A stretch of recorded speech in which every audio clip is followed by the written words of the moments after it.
प्रधानमंत्री जी एक तरह से कहिए कि इस देश के लिए बहुत ही घातक साबित हुए हैं, अक्षम साबित हुए हैं और उनके जो वादे थे वो सिर्फ जुमले मात्र। कि मोहन भागवत जी कह दिए थे कि अगर 75 साल पूरा हो गया है तो आदमी को रिटायरमेंट ले लेना चाहिए। हमारे नेताओं के घरों के सामने पुलिस आकर के वहाँ पे हाउस अरेस्ट करती है और लोकतंत्र का जो हमारा अधिकार है तो सच्चाई सामने आ चुकी है। जाहिर सी बात है, इससे बहुत एक तरह से क्या कहा जाए कि सियानी बिल्ली खम्मा नोचे जैसे। नमस्कार, मैं हूं ज़ेबा और आप देख रहे हैं फर्क इंडिया। इस वक्त कांग्रेस कार्यालय पर हम मौजूद हैं और जैसा कि आपने खबरों में जरूर देखा होगा कि जो प्रदेश अध्यक्ष हैं कांग्रेस के अजय राय को हाउस अरेस्ट कर दिया गया है। इस पर तमाम जानकारी के साथ हमारे साथ एक कार्यकर्ता मौजूद है, इनसे जानते हैं, इनके परिचय के साथ में ये जानेंगे कि ये जो हाउस अरेस्ट किया गया है, प्रदेश अध्यक्ष हैं, ऐसा क्या डर था, ऐसी क्या बड़ी वजह थी? जी, अपना परिचय। अजय चंद्र चौबे, राष्ट्रीय प्रवक्ता यूथ कांग्रेस। ये जो हाउस अरेस्ट किया गया है अजय राय को, क्या इसके पीछे का उनका उद्देश्य रहा होगा? भाजपा वालों का इसमें कुछ मिली भगत है या फिर पुलिस ही ऐसा कर रही है, क्या लगता है? देखिए, पूरे देश में और उत्तर प्रदेश में तानाशाही की सरकार चल रही है और हमारे माननीय प्रधानमंत्री जी केवल अपने मन की बात सुनाते रहते हैं। ना कभी उन्होंने जनता की मन की बात सुनी, न किसानों की बात सुनी, न छात्रों की बात सुनी, न महिलाओं की बात सुनी। और जब हमारे माननीय प्रदेश अध्यक्ष जी ने उनको काला झंडा दिखाने का ऐलान किया, वोट चोरी के मुद्दे पे प्रधानमंत्री जी की चोरी पकड़ी गई थी। अगर थोड़ी भी नैतिकता उनके पास होती तो उनको इस्तीफा देके और अपना झोला उठा के चले जाना चाहिए था, क्योंकि उनके पिछले 10 साल के कार्यकाल में लगभग 13,500 नौजवान विभिन्न यूनिवर्सिटी, कॉलेज, IIT, NIT संस्थानों में आत्महत्या कर चुके हैं। तो वो किसानों की बड़ी दुर्दशा रही है। तो वो एक बहुत ही प्रधानमंत्री जी एक तरह से कहिए कि इस देश के लिए बहुत ही घातक साबित हुए हैं, अक्षम साबित हुए हैं और उनके जो वादे थे वो सिर्फ जुमले मात्र रह गए। न किसी को रोज़गार मिला, बेरोज़गारी बहुत चरम पे है, हिंदुस्तान का हर दूसरा व्यक्ति कुपोषित है और ये सारी स्थितियां हैं। बहुत ही क्राइम। हाउस अरेस्ट के मामले को लेकर के ऐसी बातें सामने आ रही हैं कि राहुल गांधी का जो रायबरेली दौरा था और उसमें वहां पर उनको रोका गया, 10 मिनट उनकी जो रैली थी उसको रोक लिया गया। इस वजह से विवाद बढ़ा और अजय राय जी ने ये कहा कि हम भी मुद्दा उठाएंगे। तो इसमें कितनी सच्चाई है? देखिए, कांग्रेस पार्टी पहले से प्रधानमंत्री जी का पूरे देश में कार्यकर्ता और आम पब्लिक वोट चोर का जगह जगह जुलूस निकला, प्रदर्शन हुआ। बिहार में भी आप उतना बड़ा जुलूस देखी होंगी, गुजरात में भी प्रदर्शन हुआ, दिल्ली में भी हुआ, महाराष्ट्र में भी हुआ, यूपी में भी हुआ, हर जिले में हुआ, हर ब्लॉक मुख्यालयों पे हुआ, तहसील मुख्यालयों पे हुआ। तो प्रधानमंत्री जी निश्चित तौर पर घबराए हुए हैं। वो एक मीडिया मैनेजमेंट की कोशिश करते हैं, वो दिखाने की कोशिश कर रहे हैं झूठा कि मेरा कहीं विरोध नहीं है। लेकिन सच तो ये है कि अब उनके पार्टी में ही इतना विरोध हो गया है कि मोहन भागवत जी कह दिए थे कि अगर 75 साल पूरा हो गया है तो आदमी को रिटायरमेंट ले लेना चाहिए। लेकिन लगता है कि प्रधानमंत्री जी अपना ये भी वादा तोड़ेंगे और अपनी ही पार्टी के लोगों को जो ज़बरदस्ती रिटायरमेंट दे दिया था, अब वो लगता है कि खुद रिटायरमेंट लेने से कतराएंगे, क्योंकि कोई वादा उन्होंने निभाया नहीं है, चाहे घर से लेके, गुजरात से लेके और दिल्ली तक। अच्छा, वोटर अधिकार यात्रा की अभी आपने बात करी, जैसा कि तेजस्वी यादव, बड़े बड़े नेता उस वोटर अधिकार यात्रा में, यहाँ तक कि लालू यादव जो लंबी बीमारी के चलते गायब थे राजनीति से, तो लालू यादव हो गए, राहुल गांधी हो गए, तेजस्वी हो गए और अखिलेश यादव ने भी बढ़ चढ़ के उनका साथ दिया। सभी विपक्ष वाले जितने थे, अब सभी ने ये चाहा है, जनता को समझाया है। क्या लगता है कि कितना असर उस वोटर अधिकार यात्रा का होगा? देखिए, इस वोटर अधिकार जो यात्रा रही है, इसमें निश्चित तौर पे माननीय राहुल गांधी जी इस देश के सबसे बड़े मतलब मास लीडर के रूप में उभर के आए हैं। उनकी छवि बिल्कुल ही एक अलग महात्मा गांधी की राह पे भीड़ लेके चलने वाले। मतलब मैं कल्पना करता हूं कि कभी महात्मा गांधी जी निकलते थे तो इसी तरह सड़कों पे करोड़ों लोग निकल जाते थे एक आह्वान पे उनकी झलक पाने को, उनके साथ चलने को, आंदोलन में प्रतिभाग करते थे। तो निश्चित तौर से राहुल गांधी जी ने बिहार से जो क्रांति की अलग जगाई है वोट चोरी के खिलाफ, अब हिंदुस्तान की 143 करोड़ की जनता वोट चोर, वोट चोर, वोट चोर चिल्ला रही है। अब प्रधानमंत्री जी के कान हिंदुस्तान में ये आवाज़ अब दूर दूर से संसद से लेके और हर जगह पहुंच रही है। वो बौखला गए हैं, वो अपनी मन की बात नहीं किसी की सुना पा रहे हैं, तो इसलिए वो दमनकारी नीति अपनाए हुए हैं। उनकी पुलिस तो हत्यारी पुलिस पहले से ही है। हमारे गाजीपुर में भी उन्हीं के पार्टी के वर्कर थे, धरना प्रदर्शन कर रहे थे, आरएसएस के ही कार्यकर्ता थे, एबीवीपी के, पीट पीट के कल नौनारा थाने में पुलिस ने मार डाला। आपने यहाँ देखा ही बाराबंकी में। तो पूरे उत्तर प्रदेश में ब्राह्मणों पे जितना अत्याचार हुआ है वो देख ही रही हैं। सारे यूनिवर्सिटियों में घपले घोटाले हो रहा है। अगर कहीं कोई आवाज़ उठाता है तो पुलिस का प्रयोग किया जा रहा है उस आंदोलन को दबाने में, सच की आवाज़ को दबाने में। हाउस अरेस्ट का जो मुद्दा हम लेकर आपके पास आए थे, हाउस अरेस्ट पे ही दोबारा से हम आते हैं। जिस तरीके से प्रदेश अध्यक्ष कांग्रेस के अजय राय को हाउस अरेस्ट कर दिया गया है, क्या लगता है हाउस अरेस्ट करने से जो बात कांग्रेस पहुंचाना चाहती थी वो यहीं पे दब जाएगी? बात कहाँ दबी, इन्होंने बहुत हाउस अरेस्ट करने की कोशिश की। हमारे भी कल गाजीपुर में पुलिस भेज दिया था रात को, लेकिन क्या मैं हाउस अरेस्ट हो पाया क्या? तो कांग्रेस के में बहुत सारे क्रांतिकारी लोग हैं। एक मंगल पांडे के शहीद हो जाने से क्या क्रांतिकारियों की फौज खत्म हो जाएगी? कि एक महात्मा गांधी और नेहरू जी को जेल में डाल देने से क्या आज़ादी नहीं मिली क्या? वो जो क्रांति की जो मसाल राहुल गांधी ने जला दी है, वो मसाल को 143 करोड़ के लोग उठा चुके हैं।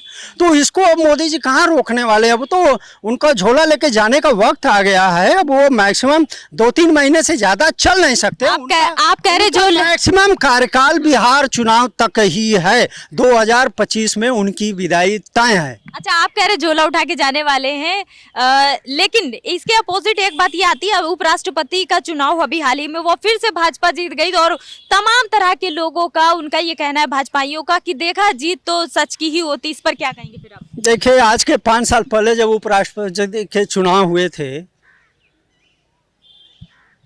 उसमें हमें लगभग 20% वोट मिला था। इस बार हमारा वोट प्रतिशत उपराष्ट्रपति चुनाव में 40% रहा। तो सोचिए, हमारा वोट प्रतिशत तो डबल हो गया। और इनके साथ के 3 घटक दल जो इनके सहयोगी थे, उन्होंने इनको वोट न देने का निर्णय किया, वोट नहीं डाला, विरोध किया। तो एक और बात तय हो गई कि ये 3 और अपने साथी खो दिए, क्योंकि प्रधानमंत्री जी का या भारतीय जनता पार्टी का ऐसा कोई सगा नहीं है जिसको इन्होंने ठगा नहीं।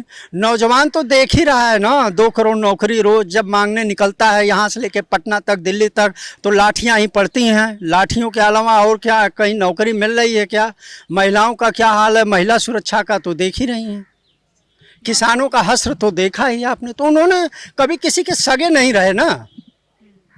तो इसमें तो कांग्रेस पार्टी के लिए बहुत बड़ी उपलब्धि रही कि वोट शेयर सीधा दूना हो गया कांग्रेस पार्टी का उपराष्ट्रपति चुनाव में।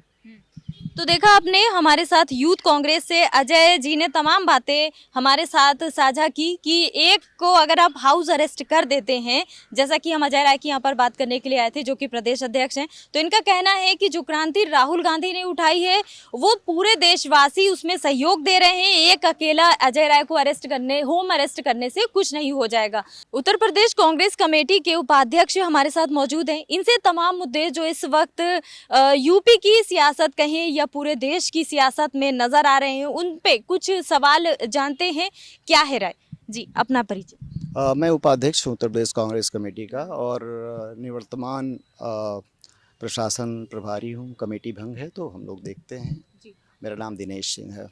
सबसे बड़ा मुद्दा देखिए कल से छिड़ा हुआ है, हाउस अरेस्ट कर दिया गया है प्रदेश अध्यक्ष अजय राय जी को, उस पर क्या बोलेंगे? देखिए, ये सारी कवायद ये हो रही है कि एक चोरी पकड़ी गई है इस देश में, और वो चोरी ये है कि ये सरकार जो है चोरी से बनाई गई है। तो हमारे नेता राहुल गांधी ने उस चोरी को पकड़ लिया है और एक सघन जो है अभियान चलाया गया है और वो सारे दस्तावेज इकट्ठा किए गए हैं, जिससे वो चोरी का पर्दाफाश हो गया है और जनता के बीच में ये बात चली गई है कि ये वैध सरकार नहीं रह गई है।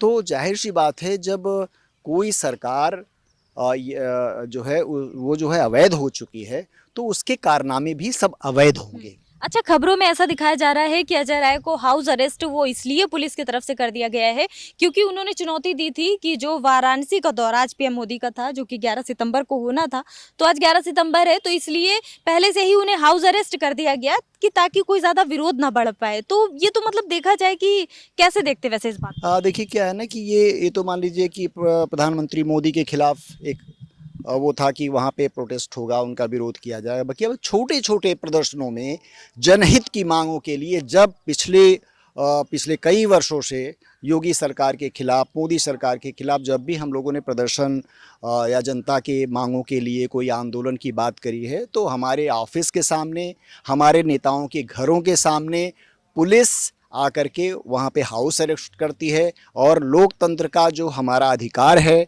संवैधानिक प्रदर्शन करने का, अपनी बात कहने का, और उस पर प्रतिबंध लगाती है। क्योंकि ये सरकार ऐसी है कि लोकतांत्रिक मूल्यों में विश्वास नहीं करती है, संसदीय परंपराओं में विश्वास नहीं करती है।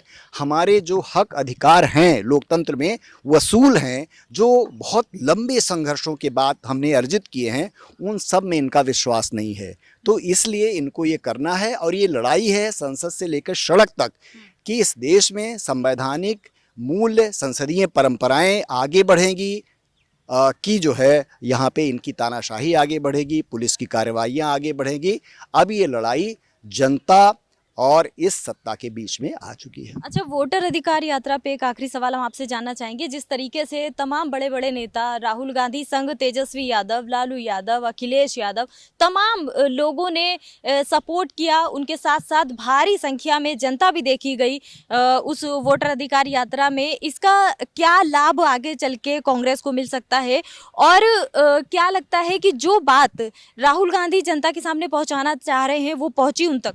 जाहिर सी बात है, ये संपूर्ण विपक्ष वोट अधिकार यात्रा में शामिल हुआ है। बिहार की मैं भी था उसमें, और कोई ऐसा गली चौराहा, चाय की दुकान, गांव, कस्बा नहीं होगा जहां पर उस यात्रा की गूंज नहीं होगी, और जहां पर लोग खड़े होकर के वोट चोर गद्दी छोड़ का नारा न लगा रहे हों, वो चाहे पक्ष के हो विपक्ष को। ये नारा पूरा गूंज रहा है, उत्तर प्रदेश में ही नहीं पूरे देश में गूंज रहा है, और जो लोग उसमें शामिल नहीं हैं उनकी रूह शामिल है वोट चोर गद्दी छोड़ के नारे के साथ। अच्छा, उस बात पर भी भाजपा के कुछ नेताओं ने ये कहा है कि अखिलेश यादव हो गए या तेजस्वी यादव हो गए, वो तो बिल्कुल राहुल की पूछ के पीछे पीछे पड़े हुए हैं, इस तरह की बातें कही गई। नहीं, ये बात जो है ना बहुत सस्ती बात है, और ये किसी के किरदार को वो कम करना है, और ये सोच अच्छी नहीं है, ओछी सोच है। सब अखिलेश तेजस्वी भाई कहते हैं ना कि उनका खुद एक नाम है। बिल्कुल नाम है, नाम ना भी हो, मैं अभी राजनीति करता हूँ और मैं एक इंडिविजुअल हूँ, मैं एक अच्छी सोच रखता हूँ, तो मुझे इतना कमतर थोड़ी नहीं, मेरी बातें बहुत महत्वपूर्ण हो सकती हैं। अच्छा, बिहार बंद करवा दिया गया तो उस पर क्या कहेंगे आप? उसके तुरंत के बाद अगर माँ पे उनकी गाली दी गई तो उन्हें इतना आहत हुआ, या फिर उन्हें एक मुद्दा मिल गया वोटर अधिकार यात्रा के बाद कि बिहार बंद करवा दिया? कोई मुद्दा नहीं मिला, बैकफायर कर गया उस मुद्दे से, और जो थोड़ा मतलब उनके प्रति थोड़ी सहानुभूति रही होगी वो भी थू हो गई, क्योंकि उसमें कुछ रहा नहीं, और जो जिस बंदे ने वो किया था उसको पुलिस ने अरेस्ट किया, उसको बंद किया, उसकी जांच पड़ताल चल रही है, तो सच्चाई सामने आ चुकी है।